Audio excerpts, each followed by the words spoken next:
Chegando para mais uma semana do nosso Esporte Mais. Estaremos destacando no programa de hoje o primeiro jogo da decisão da Copa do Brasil, as partidas do Brasileirão, o esporte nas cidades e os clubes menores do Rio de Janeiro. Tudo isso e muito mais agora no Esporte Mais.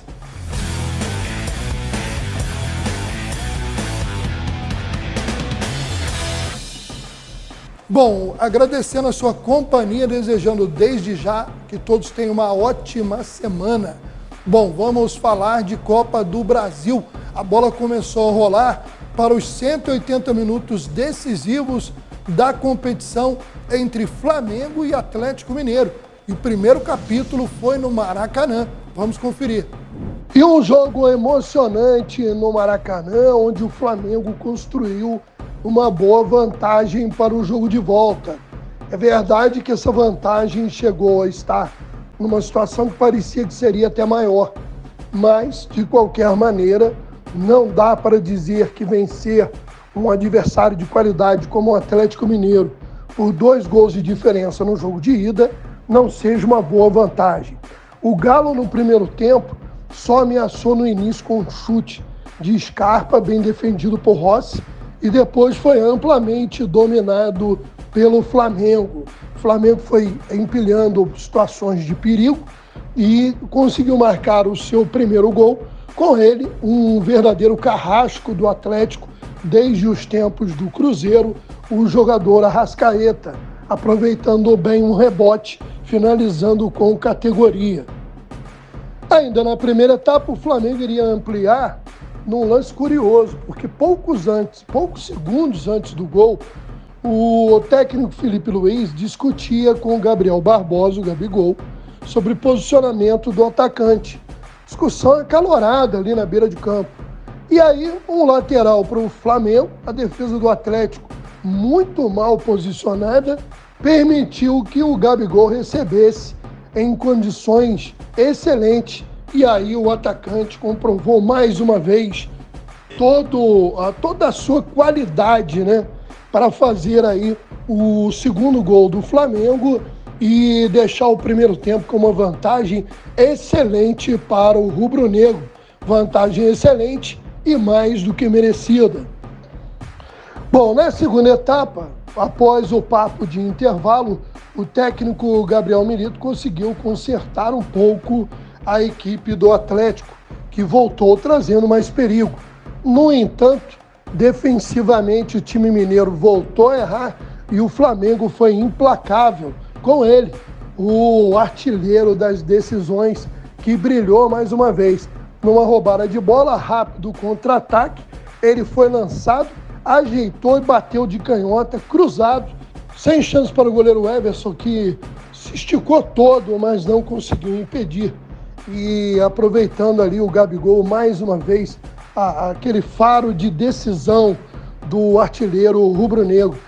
Flamengo 3-0, torcida em êxtase, mas aí o Allan Kardec conseguiu aproveitar uma rebatida errada do Léo Pereira e finalizar com categoria para fazer o gol do Atlético. Gol que dá um pouco mais de esperança à torcida mineira, mas ao mesmo tempo não há como negar que não tira o brilho da vitória e da vantagem rubro-negra, que poderá perder por até um gol no jogo de ida para comemorar o título da Copa do Brasil. Vamos conferir agora um trecho da entrevista do técnico Felipe Luiz após a vitória no Maracanã. Um grande jogo do Flamengo, um grande jogo do Atlético Mineiro. São 2 grandes equipes que se enfrentaram e fizemos um primeiro tempo magnífico, mas foi muito difícil, um jogo muito difícil. Sabíamos que ia ser um jogo muito difícil, muito complicado. Não é à toa que estamos enfrentando um finalista da Libertadores e que ia ser assim, mas fiquei feliz com o que eu vi hoje no campo e obviamente que pro jogo de volta, para mim, é como se fosse 0-0, é a mesma coisa, mas eu tô muito feliz pelo que eu vi hoje dos meus jogadores e principalmente, como você falou, da nação, que já é chover no molhado, né? Sempre eles são um a mais quando eles empurram o time e os jogadores sentem isso e notam isso. Felipe, Boa noite. Rodrigo Cerqueira, TV Globo. Logo que você assumiu o cargo, você foi muito perguntado sobre o Gabriel, o retorno, o aproveitamento dele. Em diversos momentos você passou confiança, disse acreditar no retorno dele e, inclusive, que quando a bola começasse a entrar, as coisas iam mudar. Os gols voltaram a aparecer, ele voltou a ser decisivo numa final, que acho que a torcida espera bastante. Eu queria que você desse uma avaliação desse momento que ele vive agora e nesse momento dele já retornando a fazer os gols e principalmente os gols decisivos. Um jogador do nível do Gabriel, um jogador decisivo, isso não consegue ensinar para alguém. Você não consegue ensinar um jogador a ser decisivo. Ou você tem ou você não tem. Existe um ditado, né, que o gol se compra. E eu concordo muito com isso. E o Gabriel tem gol. Não é à toa que é um dos maiores artilheiros desse clube, um dos maiores artilheiros em finais. E hoje nós vimos uma das melhores versões do Gabriel no campo. Mérito dele. Trabalhou, acreditou, obedeceu e escutou em todos os treinamentos, se dedicou o que mais, tratou o que mais, fez academia quando tinha que fazer, viu o vídeo quando tinha que ver e não existe sucesso sem trabalho. Trabalhou e hoje ele colheu os frutos, mas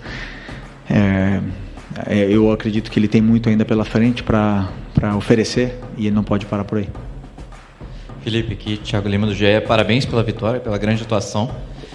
Só para puxar um pouquinho do Gabriel, que vocês estão falando, eu queria que você explicasse um momento que teve pouco antes do gol ali, uma discussão que vocês teve que foi visível ali do campo. O que você estava passando para ele naquele momento? E queria te pedir para você comentar um pouco sobre o Léo Ortiz, porque a gente viu pós-jogo, ele estava um pouco abatido ali no meio de campo, quando acabou, sentou no campo, a gente viu os jogadores indo dar força para ele. Como é que ele estava no vestiário, como é que ele estava nesse momento dele, desse pós-jogo dele? Sobre o Léo, é normal que um jogador fique abatido com o que aconteceu, mas ele tem que ficar tranquilo porque ele fez um grande jogo e tem que ficar com o que ele fez de bem, né? Isso eu aprendi do tênis. Você tem que se perdoar, esquecer o que aconteceu, foi uma fatalidade, ele tentou tirar a bola e acabou prendendo a bola no pé e acabou que isso acontecesse um gol do Atlético. Mas eu repito a mesma coisa que eu falei do Everton lá em Porto Alegre. Os erros acontecem, às vezes eles são punidos, mas existem outros erros que acabam que não saíram em gol, como, sei lá, a jogada do Plata no primeiro tempo, né? E aí a gente estaria crucificando agora o Plata. Então eu não me guio muito por isso, eu me guio pelo que o jogador fez durante os 90 minutos e não simplesmente por uma ação. E ele tem que ter a mesma tranquilidade que eu passei para o Everton, vou passar para ele, já passei aliás para ele, de que ele tem que ficar tranquilo que ele fez um grande jogo e foi um erro e acontece, não queremos que se repita, não queremos que os erros aconteçam e é bom que ele fique assim, que ele se cobre, mas que ele se perdoe. E sobre o Gabriel, na minha primeira coletiva que eu já falei que eu estou num cargo agora onde eu ia tomar decisões que iam deixar alguns jogadores incomodados, né? No caso, brabos comigo, alguma coisa, e foi isso com o Gabi agora. Uma correção tática no campo, os nervos à flor da pele, eu e ele querendo ganhar, querendo o máximo, e aí não tem conversinha, aí é grito. Então, essa conversa que eu tive com o Gabi, essa discussão que eu tive com o Gabi no campo, era o que acontecia toda semana enquanto a gente era jogador. Quando eu era jogador, e ele era meu companheiro, e agora não vai ser diferente, né? Não porque ele foi meu companheiro, eu vou tratar ele diferente. E já está resolvido, já conversamos no intervalo e fico feliz pela grande partida que ele fez. Mas a bola não rolou apenas pela Copa do Brasil, porque na sexta e sábado tivemos jogos válidos pelo Campeonato Brasileiro, com Fluminense em campo na sexta-feira. No sábado não teve nenhum time carioca em campo e a gente vai conferir como foram esses resultados para depois falarmos dos jogos que acontecerão no meio de semana. Vamos conferir aí, principalmente, a partida entre Fluminense e Grêmio. Bom, só vamos corrigir aí, né, antes de falar da rodada do Brasileirão, enquanto vemos imagens de Fluminense e Grêmio 2-2, que o zagueiro Léo Ortiz que acabou falhando no gol do Atlético Mineiro, como foi falado aí na coletiva. Olha, Fluminense e Grêmio, né? Um jogo em que o Fluminense esteve com a vitória na mão até bem próximo do final e acabou sofrendo um empate e ainda vivendo uma crise no finalzinho da partida, quando o Marcelo iria entrar, e aí o Mano Menezes ouviu, segundo ele, palavras do Marcelo que ele não gostou. Mas vamos falar do jogo primeiro, onde o Bright White, né, o jogador europeu do Grêmio, abriu o placar, mas o Fluminense buscou a virada com o John Arias e também com o Cauã Elias. E caminhava para uma vitória tricolor, até que por volta dos mais de 50 minutos do segundo tempo, pênalti contra o Fluminense e o Reinaldo acabou empatando. O jogo terminou com uma sensação frustrante para os tricolores pelo resultado e acabou ainda com o afastamento do lateral Marcelo do elenco, né? Foi feito aí o rompimento do contrato entre o jogador e o tricolor carioca. Vamos ver aí uma parte da coletiva de Mano Menezes após o jogo. Boa noite, Mano. Cauã Tinoco, do Jornal da KTO 1902. Assim como contra o Vitória, hoje o Fluminense tinha um bom resultado ali nas mãos, né, e acabou sofrendo um gol de pênalti no último minuto que jogou esses pontos importantes no Brasileirão por água abaixo. O que foi determinante para o Fluminense não sair hoje do Maracanã com a vitória na sua análise, e o que explica um jogo tão controlado durante o segundo tempo acabar com um resultado ruim para o Fluminense na tabela? Obrigado. Bom, boa noite a todos. Meu ver, era para estarmos comemorando mais uma vitória aqui, e só não estamos comemorando por essas coisas do futebol, né? Jogamos, ao meu ver, para estabelecer aí um placar de 4 pelas chances claras que tivemos. Tivemos mais 2, 3 chances cara a cara, né? Tivemos uma com o Lima, tivemos uma com o Nonato, tivemos um bom controle de jogo durante quase que toda a parte do jogo. Tomamos a iniciativa, assumimos a responsabilidade, fizemos um bom jogo. Mas na hora do fechamento dele, numa bola longa, né? Aparentemente uma bola despretensiosa, no meio do trajeto, um jogador do Grêmio meio que se livrou da bola, jogou ela para dentro da área, e o árbitro marcou pênalti aí nessa última bola do jogo. E a gente toma o gol no finalzinho de novo e sai com esse sentimento de frustração, porque o time jogou para merecer outro resultado. Mano, só insistindo nesse assunto do Marcelo, você falou que ele falou com você, e quando você explicou, você falou que faltavam poucos minutos para o jogo acabar. O que deu a entender é que o Marcelo reclamou de entrar com pouco tempo de jogo. Eu só estou te fazendo essa pergunta para não dar a entender e ficar esclarecido se o ponto é esse. Não foi isso. Não foi isso. Foi outra coisa. Ok, Mano, obrigado. Aquela hora quando você entra, né? Você entra para fechar o jogo, não tem jeito, né? Então, qualquer jogador, quando você vai colocar nos minutos finais, você fala para ele que ele está entrando para fechamento de um jogo, né? O jogador sabe disso, tá? Mas a questão a gente vai resolver internamente. Obrigado. Bom, a forma como foi resolvida acabou sendo a saída do Marcelo do grupo de jogadores do Fluminense, o que vem dividindo opiniões dos torcedores. Vamos aí aos jogos do final de semana da 32ª rodada do campeonato. Um jogo bom, um resultado bom para o Fluminense foi um empate entre Bragantino e Cuiabá, em Bragança, em 0-0. Quem reage bem no campeonato, inclusive ultrapassou o Fluminense, foi o Vitória da Bahia, que fora de casa venceu o Atlético Paranaense, empurrando mais uma vez o Furacão para a zona de rebaixamento. Quem também se complicou e continua na zona de rebaixamento, perdeu em casa, foi o Juventude, derrotado pelo Fortaleza por 3-0. Bom, daqui a pouquinho a gente volta a falar do Brasileiro, mas agora a gente vai dar aquele giro pelos clubes menores do Rio, falando de Copa Rio e das séries B1 e B2 do Campeonato Estadual. Vamos conferir. Bom, nós começamos o giro pelos clubes menores do Rio de Janeiro, destacando que nessa quarta-feira, às 14h45, acontece a decisão da Copa Rio de futebol profissional. E o Maricá jogará em casa no estádio João Saldanha por um empate para ser o campeão. O Maricá venceu o primeiro jogo, a gente relembra, contra o Olaria na Rua Bariri por 1-0. Em caso de vitória do Olaria por 1 gol, disputa de pênaltis. O Olaria, para ser campeão no tempo normal, precisa de vitória por 2 gols. Vamos falar agora da Série B1, a terceira divisão do futebol do Rio de Janeiro, que teve mais uma rodada no final de semana com destaque para a vitória do Paduano sobre o Pérolas Negras por 1-0, jogo disputado em Resende, no Estádio do Trabalhador. O Paduano assumiu a liderança da competição com 13 pontos ganhos. O São Gonçalo, jogando em Los Lários, em Xerém, goleou o São Cristóvão por 4-0. Já o Nova Cidade empurrou o Serrano para a parte de baixo da tabela ainda mais, ao vencer o time de Petrópolis por 3-2 em Moça Bonita. Complementando a rodada, Belfort Roxo e Friburguense empataram em 1-1.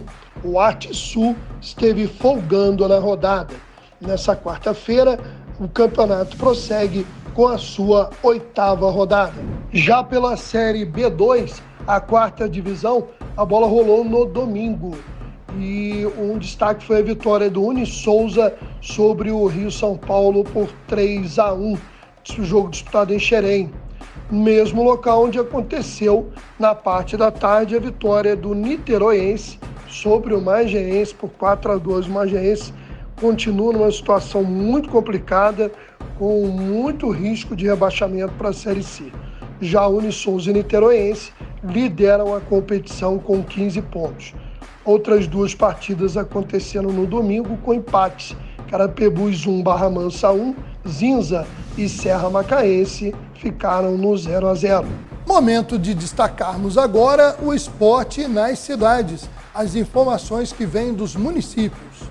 A bola segue rolando em Teresópolis pelo Campeonato Municipal de Futebol Adulto. E quem vem seguindo aí com 100% de aproveitamento é o time do Poço dos Peixes, que goleou o Ousadia Alegria por 5-0, com 3 gols do Robinho, um do Miquésio e um do Igor, e segue aí brigando pela primeira colocação com 100% de aproveitamento em 3 rodadas, 3 vitórias, uma excelente campanha no início da competição para a equipe do Poço dos Peixes. No próximo Esporte Mais falaremos mais do campeonato em Teresópolis, que vamos destacar agora aí a tabela do Campeonato Estadual de Seleções Sub-17, que já tem os classificados para a semifinal. No grupo D, Campos se classificou após vencer a seleção de Volta Redonda por 4-1 no primeiro jogo e segurar o 0-0 na volta. No grupo E, Pociúnculo havia sido desclassificada por perder de WO para Queimados no primeiro jogo. No grupo F, Guapimirim acabou dando adeus à competição após o empate em 1-1 em casa no segundo jogo contra Macaé, que havia vencido em casa na partida de ida por 2-1. Fechando, o time do Greminho, que é representante da capital do estado, do Rio de Janeiro, vai avançando para a semifinal após eliminar Mangaratiba, 2-2 no primeiro jogo e 1-0 para o Greminho no jogo de volta em Mangaratiba. Falando agora de divisões de base em Guapimirim, no final de semana teve final do Campeonato de Futebol Sub-12 de Guapimirim e a equipe do Páqua foi campeão de forma invicta, vencendo na final o Vila pelo placar de 3-1. Você vê nas fotos comemoração após a partida e no final aí com o troféu de campeão, treinador Juliano Moreira e o Rafael Suru, que é um grande incentivador do esporte e do Páqua. E falando no Juliano, a gente aproveita para dizer que pelo time Toque Sai, ele e o Thiago estarão cuidando aí das categorias de futsal, né, no sub-6 e sub-7, também sub-8, sub-9, para a disputa de uma Copa de primeiro ano diamante, com a participação de equipes da região. Bom, olha só, o Campeonato Brasileiro, ele retoma os jogos aí da 32ª rodada na noite dessa segunda-feira, um jogo importantíssimo dos dois lados da tabela. Corinthians e Palmeiras na Neoquímica Arena, importante para o Corinthians, que briga contra o rebaixamento, e para o Palmeiras, que briga pelo título. O Fogão, que não jogou ainda pela rodada, só vai jogar nessa terça-feira, com certeza estará aí secando o Palmeiras, torcendo por um empate do Palmeiras ou por uma vitória do Corinthians, o que para o Botafogo seria melhor ainda. Na terça-feira, a sequência da rodada terá os jogos Internacional e Criciúma. Criciúma, que está ali ainda, está numa posição razoável, está com 37 pontos, mas ainda tem risco de rebaixamento. E o Internacional, que vem crescendo bastante no campeonato, e com 30 partidas realizadas, né, um jogo a menos, por causa daqueles jogos atrasados da época das enchentes no Rio Grande do Sul, o Inter tem 52 pontos, está muito próximo ali do Flamengo, que tem 54, brigando por uma vaga no G4 e visando a Libertadores. Também na terça-feira, a bola rolando para Bahia e São Paulo, são dois times que sonham ainda com vaga em Libertadores. O Bahia deu uma queda de produção, está na 7ª posição com 46, e o São Paulo é o 6º colocado com 51 pontos. Então, um jogo importante para as pretensões de ambos. Na terça-feira, o principal jogo será o clássico carioca entre Botafogo e Vasco. Um jogo que promete muito. Botafogo defendendo a liderança do campeonato, recebendo o rival Vasco, que vem de 2 boas vitórias.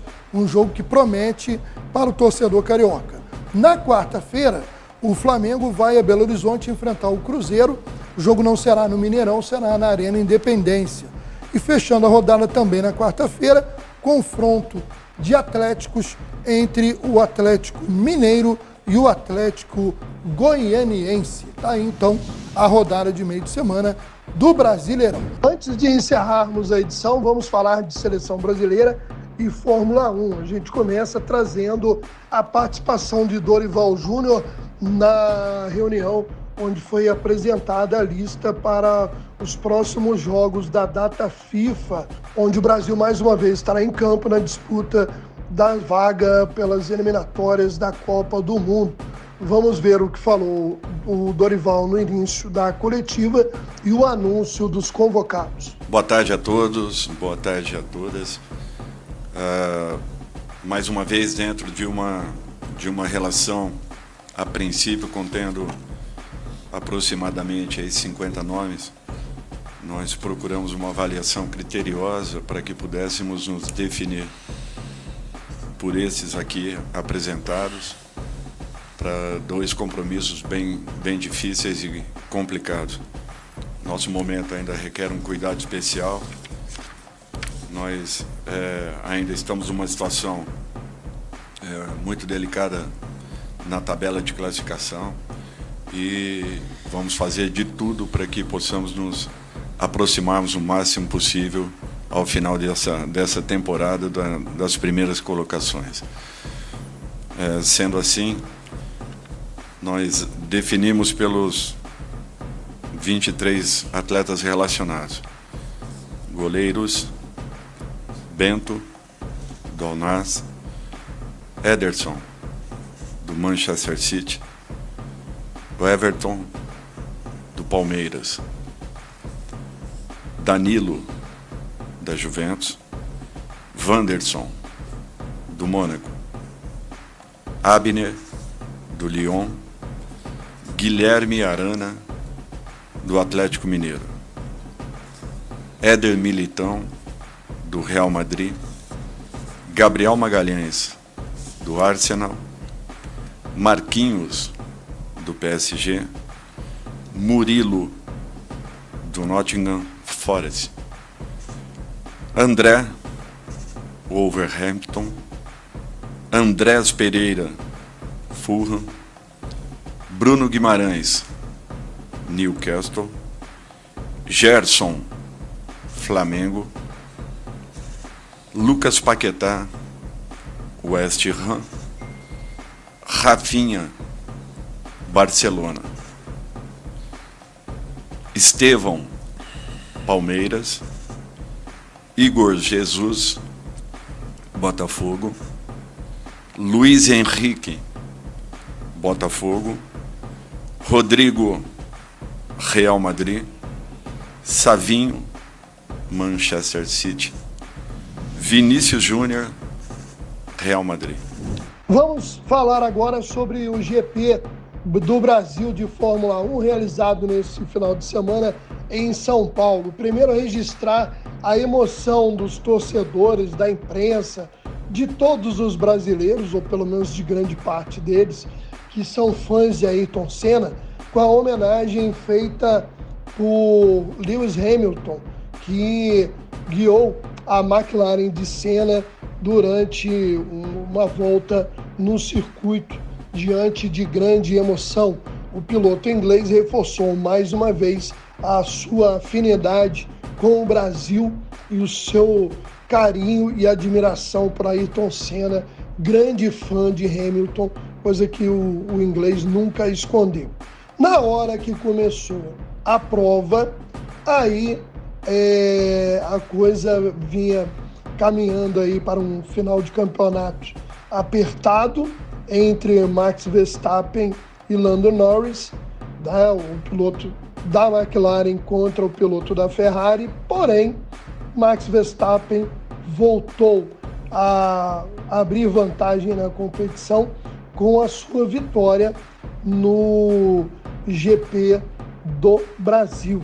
O Verstappen confirmou a vitória e subiu para 393 pontos contra 331 de Lando Norris. Acabou brilhando ao invés de Norris, que viu Verstappen se distanciar e avançar para mais de um título, foi a dupla francesa da Alpine, Esteban Ocon e também Pierre Gasly, que ficaram em segundo e terceiro lugar, respectivamente, e comemoraram muito a dobradinha francesa no pódio.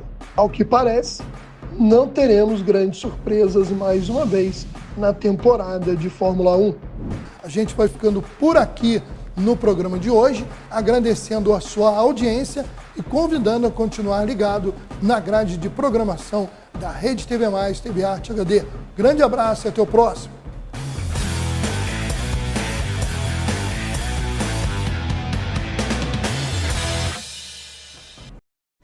Campanha Mundial de Combate à Poliomielite. Paralisia infantil e poliomielite são a mesma coisa, e a única forma de prevenção dessa doença é a vacinação. Todas as crianças menores de 5 anos podem receber a vacina contra a polio em qualquer unidade básica de saúde. A vacina é segura, eficaz e de graça. Nossas crianças merecem um futuro sem polio. Uma ação Rotary INE Fiocruz.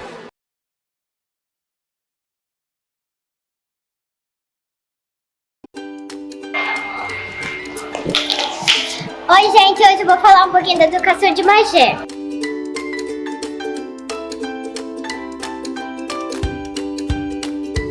Aqui a Deja pede come merenda.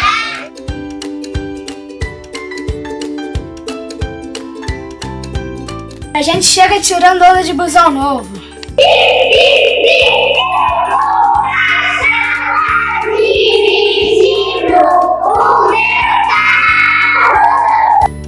E a gente também não ficou de fora. Nós, professores, também recebemos o ano extra. Se a tia tá feliz, a gente também tá. E